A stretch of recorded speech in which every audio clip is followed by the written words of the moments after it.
Lunchbox yangu isati ya wile thank you.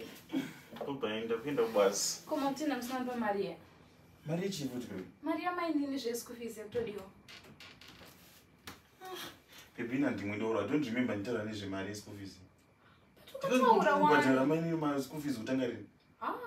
Kuma usiri ndakatokudza vana kuti mama izvi vari worried vari kuti mari hasi kubatana mari dzekufunda wakati. Tatiri. Tata kutorara baby. Oh, finish. Ungwafika msoro? Redwe. Ndatata kurara wani. Ungwafika? Tata kurara zvanechipfeke jikwa. Ndo pokata problem baby ungandiudza zvinhu usinofeka. Indika usinofeka baby pamujeri dzanga dzitori zvakanaka. Ndinotoronga kana usinofeka. Zvimwe zvinofuna kuti ukadressa wero. Utora nenyaya. Manje zvimwe zvina ndozvizivi takataura nyaya. Usinofeka brand dzangu nadzi. Baby, chiro kati uda ndege chaichayo. Kana usina kupfeka ndokutokudza ndokutengera. Chiro kati nditore denga ndiri pidigure ndori pidigura baby kana usina kupfeka. Utora nyaya yako wakapfeka. You know baby weakness yangu. Unogona kubika zvori chikafu chako can't resist.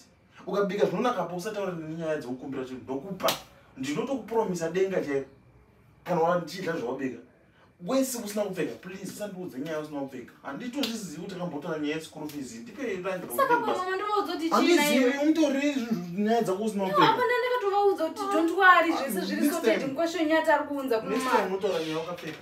Ne mama.